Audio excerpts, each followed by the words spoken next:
ಮಾಡಬಾರದು, ಮಾಡಿದ್ರೆ ಜಗಕ್ಕೆ ಹೆದರಬಾರದು ಅಂತ ಹೇಳ್ತಾರೆ. ಹಾಗೆ ಎಷ್ಟೋ ಜನ ಪ್ರೇಮಿಗಳು ಎಲ್ಲರನ್ನ ಎದುರಿಸಿ ನಿಂತು ಮದುವೆ ಆಗ್ತಾರೆ. ಆದರೆ ಆ ರೀತಿ ಹೊಸ ಜೀವನಕ್ಕೆ ಕಾಲಿಟ್ಟಾಗ ಪ್ರಾಣ ಬೆದರಿಕೆ ಬಂದ್ರೆ ಏನ್ ಮಾಡಬೇಕು? ಅದು ಕೂಡ ರಾಜ್ಯದ ಒಬ್ಬ ಪ್ರಮುಖ ಸಚಿವರು ಪ್ರಾಣ ಬೆದರಿಕೆ ಹಾಕಿ ಪ್ರೇಮಿಯನ್ನ ಒಡೆದ್ರೆ ಏನ್ ಮಾಡಬೇಕಾಗುತ್ತೆ? ಇದೇ ರೀತಿಯಾದಂತಹ ಒಂದು ನೋವಿಟ್ಕೊಂಡು ಇವತ್ತು ನಮ್ಮ ಜೊತೆ ಇಬ್ಬರು ಜೋಡಿಗಳಿದ್ದಾರೆ. ಅವರು ಯಾರು? ಹಾಗಾದ್ರೆ ಈ ರೀತಿ ಕೊಲೆ ಬೆದರಿಕೆ ಹಾಕಿರುವಂತಹವರು, ಹುಡುಗನಿಗೆ ಎಗ್ಗಾಮಗ್ಗ ಹೊಡೆಸಿರುವಂತಹ ಸಚಿವರು ಯಾರು? ಇದೇ ಈ ಹೊತ್ತಿನ ದುನಿಯಾ ವಿಶೇಷ ಪ್ರೇಮಿಗಳ ಪರದಾಟ.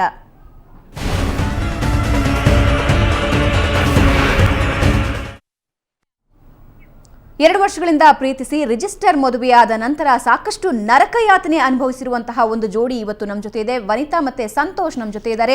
ಜೊತೆಗೆ ಇವರಿಗೆ ಬೆಂಬಲವಾಗಿ ನಿಂತಿರುವಂತಹ ಹಟವಾದಿ ಪತ್ರಿಕೆ ಸಂಪಾದಕರಾಗಿರುವಂತಹ ಭೋಜರಾಜ್ ಬಳ್ಳಾರಿ ಅವರು ನಮ್ಮ ಜೊತೆ ಇದ್ದಾರೆ. ಮೂರೂ ಜನಕ್ಕೆ ಕಾರ್ಯಕ್ರಮಕ್ಕೆ ಸ್ವಾಗತ. ಓಕೆ ವನಿತಾ, ಯಾವಾಗ ಭೇಟಿಯಾಗಿದ್ರಿ ಸಂತೋಷನ? ಎಷ್ಟು ವರ್ಷದಿಂದ ಪ್ರೀತಿಸ್ತಿದ್ರಿ?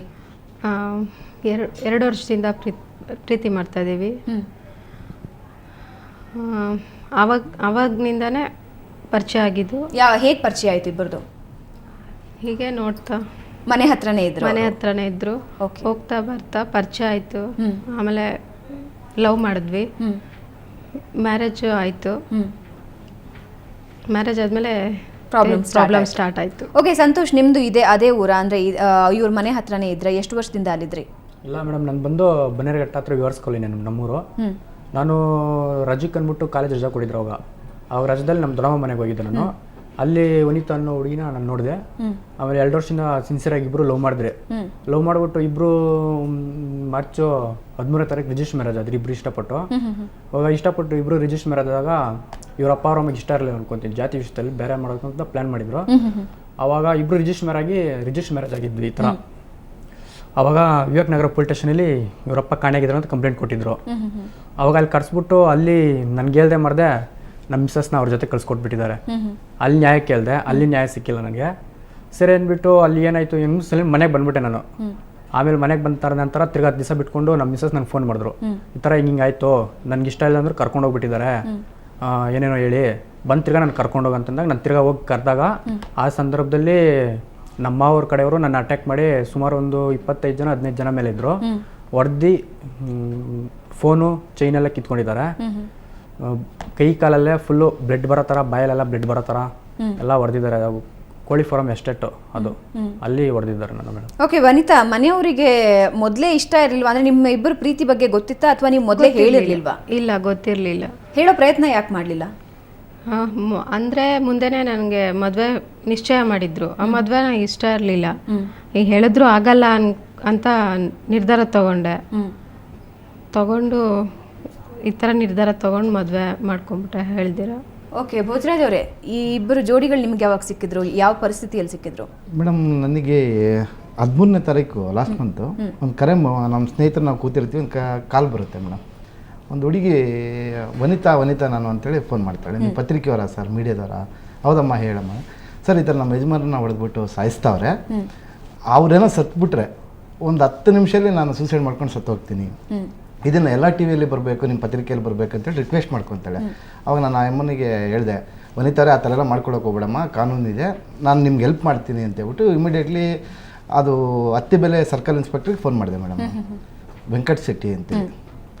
ಸರ್ ಈ ಥರ ಈ ನಂಬರಿಂದ ಕಾಲ್ ಬಂತು, ಆ ಹುಡುಗನ ನಂಬರನ್ನು ಹುಡುಗಿ ಕೊಟ್ಟಿದೆ, ಈ ನಂಬರ್ ಹುಡುಗನಿಗೆ ಪ್ರಾಬ್ಲಮ್ ಆಗಿದೆ ನೋಡಿ ಅಂತ. ಅವ್ರು ಇಮಿಡಿಯೇಟ್ಲಿ ಹುಡುಗನ ಫೋನ್ ಮಾಡ್ತಾರಂತೆ. ಅಲ್ಲಿ ಮಾಡಿದಾಗ ಅಲ್ಲಿ ಹೋಗ್ಬಿಟ್ಟು ಏನು ಹೇಳ್ತಾರೆ ಅಂದರೆ, ಈ ಹುಡುಗನ ಮೊಬೈಲ್ ಅವರು ತಂದೆ ಎತ್ಕೊತಾರೆ ಮೇಡಮ್. ಅಲ್ಲಿ ಎತ್ಕೊಂಡ್ಬಿಟ್ಟು, ಇಲ್ಲ ಸಾಹೇಬ್ರು ಹೇಳಿದ್ದಾರೆ 1 ಅವರ್ ಬಿಟ್ಕೊಂಡು ಬನ್ನಿ ಅಂತೇಳಿ ಹುಡುಗನ ಎದುರಿಗೆ ಹೇಳ್ತಾರಂತೆ. ನನಗೆ ಅವರು ವಾಪಸ್ ಬಂದ್ಬಿಟ್ಟು ಸ್ಟೇಷನಲ್ಲಿ ಕೂತ್ಕೊತಾರೆ. ನಾನು ಸಿಟಿಯಿಂದ ಹೋಗಿ ಏನು ಸರ್ ಈ ಥರ ಆಯಿತು ಅಂದರೆ, ಇಲ್ಲ ಸರ್ ಎಲ್ಲಿ ಸಿಕ್ಕಿಲ್ಲ, ಹುಡುಗನ ಮೊಬೈಲ್ ಬೇರೆ ಸ್ವಿಚ್ ಆಫ್ ಆಗಿದೆ ಅಂತಾರೆ. ಅಲ್ಲಿ ನಾನು ಕೂತಾಗಲೇ ಈ ಹುಡುಗ ಫೋನ್ ಮಾಡ್ತಾನೆ ಮೇಡಮ್ ನನಗೆ, ಒಂದು ಕಾಯಿನ್ ಬೂತಿಂದ. ಸರ್ ನೀವೇನಾ ಪತ್ರಿಕೆಯವರು, ನಾನು ಇಂಥ ಜಾಗದಲ್ಲಿ ಇದ್ದೀನಿ ಸರ್ ಅಂತ. ನಮ್ಮದೊಂದು ಸ್ನೇಹಿತರು ಕಾರ್ ತೊಗೊಂಡೋಗಿ ನಾನು ಇವನ್ನ ಹತ್ಕೊಂಡು ಸ್ಟೇಷನ್ಗೆ ಹೋಗ್ತೀನಿ ಮೇಡಮ್.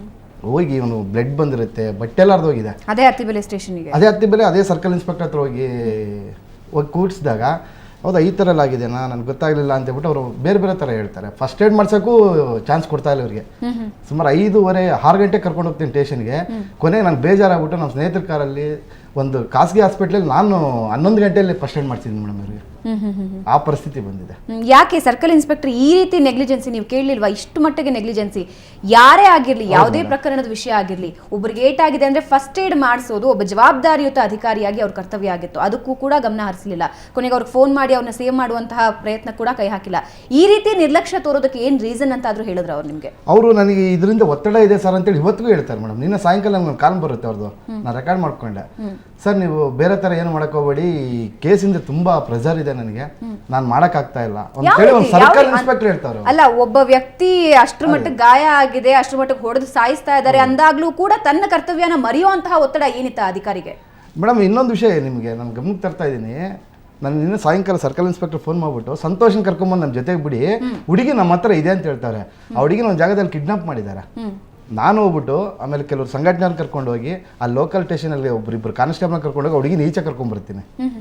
ಆದ್ರೂ ಅವಾಗಲೂ ಫೋನ್ ಮಾಡಿ ಹೇಳ್ತಾರೆ ನನಗೆ ಹುಡುಗಿ ನಮ್ಮ ಜೊತೆಲಿ ಇದೆ ಅಂತ ಹೇಳಿ ಪೊಲೀಸ್ ಡಿಪಾರ್ಟ್ಮೆಂಟ್ ಹೇಳ್ತಾರೆ. ನಿಮ್ಮ ಹತ್ರನೇ ವನಿತಾ ಇದ್ರು ಕೂಡ ಅವ್ರು ಕಾಲ್ ಮಾಡಿ ವನಿತಾ ಅವ್ರ ಹತ್ರ ಇದ್ದಾರೆ ಅಂತ, ನೀವು ಕರ್ಕೊಂಡ್ಬಂದು ಸಂತೋಷ್ ನಮ್ಮ ಜೊತೆಲಿ ಬಿಡಿ ಸರ್, ಹುಡುಗಿನ ಅವ್ರ ಜೊತೆ ಮಾಡ್ಬಿಟ್ಟು ಕಳಿಸ್ತೀನಿ ಅಂತಾರೆ. ಅವಾಗ ಹುಡುಗಿ ನನ್ನ ಜೊತೆಲಿ ಇದೆ ಮೇಡಮ್, ನನ್ನ ಆಟೋದಲ್ಲಿ ಕೂರಿಸ್ಕೊಂಡಿದ್ದೀನಿ. ಅಂದ್ರೆ ಅವರು ಕೂಡ ಇದ್ರಲ್ಲಿ ಇನ್ವಾಲ್ವ್ ಆಗಿದ್ದಾರೆ? 100% ಇನ್ವಾಲ್ವ್. ಇನ್ಯಾವ ಥರ ಇರಲಿ ಅವರು, ಇಲ್ಲಾಂದ್ರೆ ಯಾಕೆ ಇವತ್ತಿಗೂ ನೋಡಿ ಇವರು 13ನೇ ತಾರೀಕು ಕಂಪ್ಲೇಂಟ್ ಕೊಟ್ಟಿದ್ದಾನೆ, 11 ಕೇಸ್ FIR ಅಲ್ಲಿ 11 ಕೇಸ್ ಹಾಕಿದ್ದಾರೆ, ಒಬ್ಬರನ್ನ ಅರೆಸ್ಟ್ ಮಾಡಿಲ್ಲ, ಒಂದು ಕರೆದು ವಿಚಾರಣೆ ಮಾಡಿಲ್ಲ ಮೇಡಮ್. ಅದೇ ಈ ಹುಡುಗನ ಮೇಲೆ ಕಂಪ್ಲೇಂಟ್ ಕೊಟ್ಟಾಗ ಹುಡುಗಿ ಹೋದಾಗ ಮಿಸ್ಸಿಂಗ್ ಕಂಪ್ಲೇಂಟ್ಗೆ 1 ವಾರದಲ್ಲಿ ಹುಡುಕ್ತಾರೆ ಅದೇ ಪೊಲೀಸರು, ಅದೇ ಸ್ಟೇಷನಿಂದ. ಯಾಕೆ ವನಿತಾ ಬಗ್ಗೆ ಯಾಕೆ ಅಷ್ಟೊಂದು ಕಾಳಜಿ, ಸಂತೋಷ್ ಬಗ್ಗೆ ಯಾಕೆ ಅಷ್ಟೊಂದು ನಿರ್ಲಕ್ಷ್ಯ? ಅಂತಹ ಒತ್ತಡ ಏನಿದೆ ಅವರಿಗೆ? ಒತ್ತಡ ಅಂದ್ರೆ ನೋಡಿ, ಒತ್ತಡಕ್ಕಿಂತ ಇಂಪಾರ್ಟೆಂಟು ಸಂತೋಷ್ ದಲಿತ ಅನ್ನೋದು ಒಂದು ಕಾರಣ ಇಲ್ಲ. ದಲಿತರು ಈ ಥರ ಮಾಡ್ತಾವ್ರೆ, ಈ ಹುಡುಗ ದಲಿತರು ಹುಡುಗ. ಆ ಹುಡುಗಿ ಹತ್ರ ಅವ್ರ ಊರಿನ ಜನ ಅದೇ ಮಾತು ಹೇಳಿದ್ರಂತೆ, ಈಗ ಒಬ್ಬ ದಲಿತರು ನಮ್ಮೂರಲ್ಲಿ ಸೇರಿಸ್ಕೊಂಡ್ಬಿಟ್ರೆ ನಮ್ಮ ಹುಡುಗರೆಲ್ಲ ಇದಾಗ್ಬಿಡ್ತಾರೆ. ಇಲ್ಲಿ ಕ್ಯಾಸ್ಟಿಸಮ್ ಜಾಸ್ತಿ ಇದಾಗ್ತದೆ. ಇನ್ನೊಂದು ಅರ್ಥ ಆಗಲ್ಲ ಭೋಜರಾಜ್ ಅವರೇ, ಒಬ್ಬ ವ್ಯಕ್ತಿನ ಒಂದು ಊರೊಳಗೆ ಅಷ್ಟು ಜನ ಅಟ್ಯಾಕ್ ಮಾಡಿ, ಅಷ್ಟು ಧೈರ್ಯವಾಗಿ ಅವ್ರು ಹೋಗಿ ಅಟ್ಯಾಕ್ ಮಾಡಿ ಅಷ್ಟ್ರ ಮಟ್ಟಿಗೆ ಹೊಡಿತಾರೆ ಅಂದ್ರೆ ಅಂತಹ ಬೆಂಬಲ ಏನಿದೆ ಅವರಿಗೆ? ಬಿಜೆಪಿ ಪ್ರಭಾವ. ಅವರು ಬಿಜೆಪಿ ಲೀಡ್ರು. ಅವ್ರು ಹೇಳ್ತಾರಂತಲ್ಲ ವನಿತಾ ಅವ್ರ ತಂದೆ, ಆ ಏರಿಯಾ ಲೀಡ್ರು. ನನಗೆ ನಾರಾಯಣ ಸ್ವಾಮಿ ಅವ್ರ ಸಪೋರ್ಟ್ ಇದೆ. ಈ ಹುಡುಗನ ಹತ್ರ ಹೇಳ್ತಾರಂತೆ, ನೀನ್ ಯಾವ ಸ್ಟೇಷನಲ್ಲಿ ಕಂಪ್ಲೇಂಟ್ ಕೊಟ್ರು ಏನು ಮಾಡ್ಕೊಳಕ್ಕಾಗಲ್ಲ, ನಾನು ಅರೆಸ್ಟ್ ಮಾಡ್ಸಕ್ಕಾಗಲ್ಲ. ಸಚಿವರು ನಾರಾಯಣ ಸ್ವಾಮಿ ನಾನು ಫಾಲೋವರ್ಸ್ ನಾವು ಅಂತ ಹೇಳಿದ್ದಾರೆ. ಅದೇ ಪ್ರಕಾರನೇ ನಡೀತಾ ಇದೆ ಮೇಡಮ್. ಇದುವರೆಗೂ ಅದೊಂದು ಆಕ್ಷನ್ ತಗೊಂಡಿಲ್ಲ. ಅವ್ರು ಏನು ಹೇಳಿದಾರೋ ಇವತ್ತಿಗೂ ಒಂದು ಆಕ್ಷನ್ ತಗೊಂಡಿಲ್ಲ. ಇಲ್ಲಿ ನೋಡಿದ್ರೆ ನಿಜ ಅನಿಸುತ್ತೆ ಇದು. ಓಕೆ, ವನಿತಾ ಎಷ್ಟು ವರ್ಷದಿಂದ ನಿಮ್ಮ ತಂದೆ ರಾಜಕೀಯದಲ್ಲಿದ್ದಾರೆ, ಮತ್ತೆ ಏನಾಗಿ ಅಲ್ಲಿ ಕೆಲಸ ಮಾಡ್ತಿದ್ದಾರೆ? 5-6 ವರ್ಷದಿಂದ ರಾಜಕೀಯದ್ರಲ್ಲಿ ಇನ್ವಾಲ್ವ್ ಆಗಿದ್ದಾರೆ. ಏನು ಕೆಲಸ ಏನು ಅದ್ರಲ್ಲಿ ಮಾಡಲ್ಲ. ಫ್ರೆಂಡ್ಸ್ ಎಲ್ಲರೂ ಇನ್ವಾಲ್ವ್ ಆಗಿ ಅವರು ಜೊತೆಲಿ ಇರ್ತಾರೆ ಅಷ್ಟೇ. ಅಂದ್ರೆ ಬೆಂಬಲ ಬಿಜೆಪಿ ಕಾರ್ಯಕರ್ತರಾಗಿ ಅಲ್ಲಿ ಕೆಲಸ ಮಾಡ್ತಿದ್ದಾರೆ. ಓಕೆ, ನಿಮ್ಮ ತಂದೆ ಇದೇ ಒಂದು ಕಾರಣಕ್ಕ ನೀವು ಅವ್ರ ಹತ್ರ ಹೇಳ್ಕೊಳ್ಳಿಲ್ಲ? ಅವ್ರಿಗೆ ಆಲ್ರೆಡಿ ಜಾತಿ ಭೇದ ಅನ್ನೋದ್ರ ಬಗ್ಗೆ ಹೆಚ್ಚಿಗೆ ಇತ್ತಾ? ಈ ಹಿಂದೆ ಏನಾದ್ರೂ ಅಂತ ಪ್ರಕರಣ ನೋಡಿದ್ರ ನೀವು? ಇಲ್ಲ, ಅಂದ್ರೆ ಇವ್ರಿಗಿದೆ, ನಮ್ಮ ಅಪ್ಪ ಅಮ್ಮಗೆ ಇಬ್ರಿಗೂ ಇದೆ. ಒಪ್ಕೊಳಲ್ಲ ಅನ್ನೋದು ಗೊತ್ತು. ಆಮೇಲೆ ಈ ಪ್ರೆಸ್ಟೀಜ್ ಪ್ರಶ್ನೆ ಒಂದು, ಆದ್ರಿಂದ ಈ ತರ ಮಾಡಿದ್ರು. ಓಕೆ, ಸಂತೋಷ್, ಅಷ್ಟು ಧೈರ್ಯವಾಗಿ ಹೇಗ್ರಿ ಊರೊಳಗಡೆ ನುಗ್ಗಿದ್ರಿ? ಅಂದ್ರೆ ಅವ್ರಾಗ್ಲೇ ಬಿಜೆಪಿ ಕಾರ್ಯಕರ್ತರು ಅಂತಾನೂ ಗೊತ್ತು, ಸ್ವಲ್ಪ ರಾಜಕೀಯ ಬೆಂಬಲ ಇದೆ ಅಂತ ವನಿತಾನೇ ನಿಮ್ಗೆ ಹೇಳಿರ್ಲೂಬಹುದು. ಇಷ್ಟೆಲ್ಲ ಗೊತ್ತಿದ್ದು ನೀವು ಅಷ್ಟು ಧೈರ್ಯವಾಗಿ ಯಾಕೆ ನುಗ್ಗಿದ್ರಿ ಊರೊಳಗೆ? ನಂಬಿಕೆ ಇತ್ತು ಮೇಡಮ್ ನನಗೆ, ಏನೂ ಆಗಲ್ಲ ಅಂತ. ಏನೂ ಆಗಲ್ಲ, ನಮ್ಮ ವಯಸ್ಸು ನನ್ನ ಜೊತೆ ಇರ್ಬೇಕು, ಇನ್ನೇನು ಭಯ ಅಂದ್ಬಿಟ್ಟು ನಂಬಿಕೆನ ನಾನು ಹೋದೆ. ಆ ಥರ ಮಾಡ್ತಾರೆ ಅಂತ ಯಾರು ಗೊತ್ತಿತ್ತು ಮೇಡಮ್? ಆ ಥರ ಮಾಡ್ತಾರೆ ಅಂತ ಗೊತ್ತಿದ್ರೆ ನಾನು ಪೊಲೀಸ್ ಸಪೋರ್ಟ್ ತಗೊಂಡು ಸ್ವಲ್ಪ ಅವ್ರ ತಗೊಂಡು ಅವ್ರ ಜೊತೆ ಹೋಗ್ತಾ ಇದ್ದೆ. ಈ ಥರ ಏಕಾಏಕಿ ಮುಖ ನನಗೆ ಡೈರೆಕ್ಟ್ ಆಗಾದ್ರೆ ಏನೋ ಫೇಸ್ ಮಾಡ್ಬೋಯ್ತು. ಇಂಡೈರೆಕ್ಟಾಗಿ ಹಿಂದೆಯಿಂದ ಬಂದು ಸುಮಾರು ಒಂದು 10-15 ಜನ ಓಡಿಸ್ಕೊಂಡ್ಬಂದ್ರೆ ನಾನು ಕೈಲೇನು ಮಾಡೋಕ್ಕಾಗತ್ತೆ ಮೇಡಮ್? ಅಲ್ಲ, ಹಾಗಾದ್ರೆ ಇವಾಗ್ಲೂ ನಂಬಿಕೆ ಇದೆಯಾ ನಿಮ್ಗೆ ಸಚಿವರು ಅವ್ರ ಬೆಂಬಲಿಗರಿಂದಾನೇ ಈ ರೀತಿ ಎಲ್ಲ ತೊಂದರೆ ಆಗ್ತಿರೋದು ಅಂತ? ಹೌದು ಮೇಡಮ್. ಅಂದ್ರೆ ಸಚಿವರದ್ದು ಸಪೋರ್ಟ್ ಇದೆ ಇವರಿಗೆ, ಇವ್ರ ತಂದೆ ಪೊನ್ನಪ್ಪ ಅವರಿಗೆ ಅಂತ ನಿಮ್ಗೆ ಗೊತ್ತು? ಅದೇ ನನ್ನ ಹೊಡಿಬೇಕಾರೆ ಹೇಳಿದ್ರು, ನಾರಾಯಣ ಸ್ವಾಮಿ ಅವ್ರು ನನಗೆ ಹೆಲ್ಪ್ ಮಾಡ್ತಾರೆ, ನೀನ್ ಏನೇ ಕಂಪ್ಲೇಂಟ್ ಕೂಡ ನಡೆಯಲ್ಲ ನಿಂದು, ಎಲ್ಗೋದ್ರು ನಾವು ಕೇಸ್ ನಿನ್ ನಡೆಸಕ್ ಬಿಡಲ್ಲ, ಕಂಪ್ಲೇಂಟ್ ತಗೊಳಕ್ಕೂ ಬಿಡಲ್ಲ, ಏನು ಮಾಡೋಕ್ಕಾಗಲ್ಲ ನಿನ್ ಕೈಯಲ್ಲಿ ಅಂತ ಹೊಡಿಬೇಕಾರೆ ಹೇಳ್ಬಿಟ್ರೆ ನನ್ನ. ಓಕೆ, ಮುಂದೆ ಏನಾಯ್ತು ಭೋಜರಾಜ್ ಅವರೇ? ಅಂದ್ರೆ ಯಾವ ರೀತಿಯಾದಂತಹ ಕೇಸ್ಗಳನ್ನ ಹಾಕಿದ್ರೆ, ಈ FIR ಅಲ್ಲಿ ಯಾವೆಲ್ಲ ರೀತಿಯ ಕೇಸ್ಗಳನ್ನ ಹಾಕಿದ್ರ? ಮೇಡಮ್, ಇವನ್ ಚೈನ್ ಕಿತ್ಕೊಂಡು ಮೊಬೈಲ್ ಕಿತ್ಕೊಂಡ್ರೆ ರಾಬ್ರಿ ಕೇಸ್ ಹಾಕಿದ್ದಾರೆ. ಆಮೇಲೆ ಇವನ್ನ ದಲಿತ ಅನ್ನೋದು ಮೇಲೆ ಬೈದ್ಬಿಟ್ಟು ಹೊಡೆದಿದ್ದಾರಂತೆ, ಅದ್ರ ಮೇಲೆ ಕ್ಯಾಸ್ಟಿಸಮ್ ಒಂದು ಕೇಸ್ ಹಾಕಿದ್ದಾರೆ. ಇದೇ ತರ 11 ಕೇಸ್ ಹಾಕಿದ್ದಾರೆ. 11 ಕೇಸಲ್ಲಿ ಅವತ್ತೇನು ಹೇಳಿದ್ರು, ನಾನು ನೈಟ್ 11 ಗಂಟೆಲಿ ನಾನು ಕೂತಿದ್ದೀನಿ ಮೇಡಮ್ ಅವತ್ತು.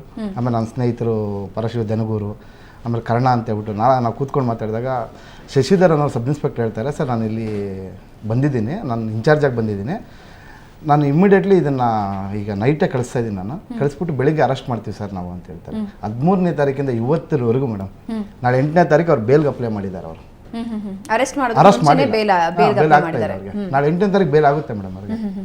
ಅಲ್ಲಿವರೆಗೂ ತಪ್ಪಿಸ್ಕೊಂಡು ಓಡಾಡ್ತಾವ್ರೆ. ಈ ಹುಡುಗಿನ ಕರ್ಕೊಂಬಂದು ಬೆಂಗಳೂರಲ್ಲಿ ಇಡ್ತಾರೆ.